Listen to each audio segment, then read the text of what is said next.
உங்கள் kids lunch பாக்ஸ்க்கு என்ன பண்ணணும்னு பிளான் பண்ணுறீங்களா? உங்களுக்காக ஒரு சிம்பிள் பன்னீர் ஒரு ஸ்டஃப்ட் பராட்டா காமிக்கிறேன், வாங்க பார்க்கலாம்.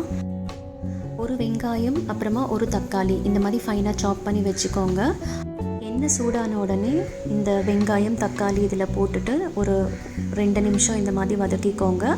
அப்புறமா ஒரு 1/2 ஸ்பூன் மஞ்சள் தூள், அப்புறமா ஒரு 1/2 ஸ்பூன் மிளகாய் தூள், அப்புறமா ஒரு 1/2 ஸ்பூன் உப்பு போட்டுட்டு நல்லா கலந்துக்கோங்க.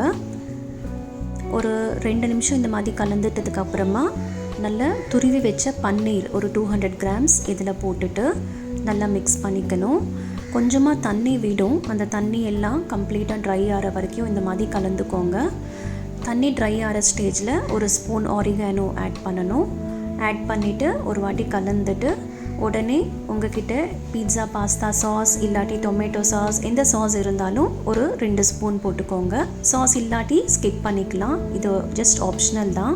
இப்போ நம்மளுக்கு பன்னீர் ஸ்டஃபிங் ரெடி ஆகிடுச்சு. இது ஆறுறதுக்குள்ளே நம்ம சப்பாத்தி மாவு ரெடி பண்ணிக்கலாம். இதோ ரெடி பண்ணியாச்சு. வாங்க இப்போது பன்னீர் பராட்டா எப்படி பண்ணலாமோ பார்த்துடலாம்.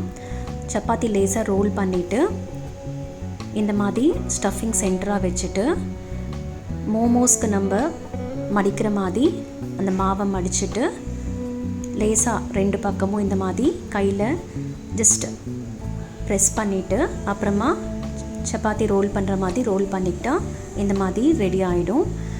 2 பக்கமும் நெய் போட்டுட்டு லேசாக இந்த மாதிரி ஃப்ரை பண்ணால் பன்னீர் பராட்டா ரெடி. பசங்களுக்கு ஸ்கூலில் சாப்பிட்றதுக்கு ஈஸியாக இருக்கிறதுக்கு இந்த மாதிரி பீசஸாக கட் பண்ணி வச்சாங்கன்னா அவங்களுக்கு ரொம்ப பிடிக்கும். கட் பண்ணிவிட்டு இந்த மாதிரி பாக்ஸில் சாஸோடு பேக் பண்ணி கொடுத்தா ஒரு டெலிஷியஸான பன்னீர் பராட்டா ரெடி.